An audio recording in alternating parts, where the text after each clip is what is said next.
Hello, I'm Marcus Boston, and so the question for today is, can a hospital also be held responsible for your baby's birth injury? Want to know what I'm getting at? Stay with me as I share with you this really important information. All right, so like I said, the question is, and a lot of times people have this question because they can understand that, okay, if a nurse or a doctor, if they've done something wrong and that wrong has caused their child's injury at birth, they understand that, okay, yes, you can hold them responsible. But what about the hospital? What about this entity that is essentially not a real person, so to speak, or in the context of how a lot of people understand it?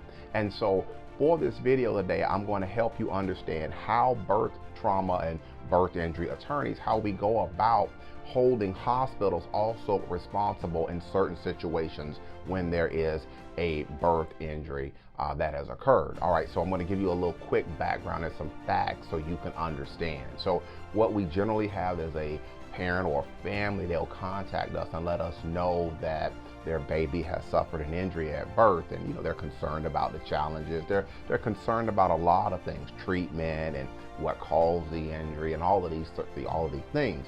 And so they will tell us that, okay, yep, when mom was in the labor and delivery room, there was a nurse there. There was a labor and delivery nurse. There was a doctor that was there, and all of these people were in charge of taking care of mom and the baby. They were reading certain instruments and fetal heart monitors and all of these things in the delivery room, asking mom questions, moving mom, and all of these sorts of things. And from the family's perspective, a lot of times they assume that, okay, well, because the doctor is at the hospital, the doctor's probably more than likely an employee of the hospital. If the nurse is at the hospital, then the nurse is probably an employee of the hospital. And so this is really important because there is a concept in the law called respondeat superior. And what that means is that if you have an employee, and they're working for the employer, that if the employee is negligent or if the employee causes harm within the scope of their employment, they're doing what they're supposed to do, they're in the scope of their employment, then the employer will be responsible for the negligent or for the wrong acts of the employee. Now, this is a really basic understanding of this, but that is how we go about holding hospitals responsible also for any type of negligence that their doctors, if the doctor is an employee of the hospital, or their nurses, if the nurse is an employee of the hospital.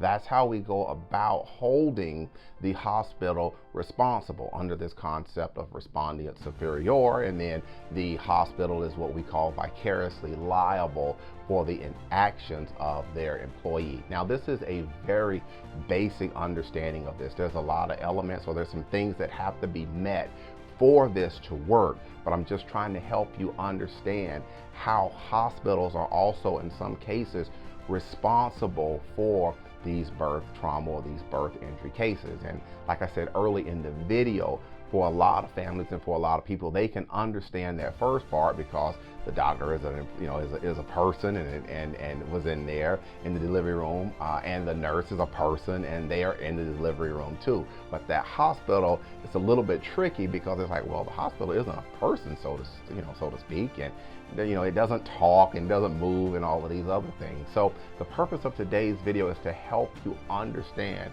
how birth trauma and, like I said, medical malpractice attorneys, how we analyze these cases and some of the critical issues that have to be investigated before these cases can go further.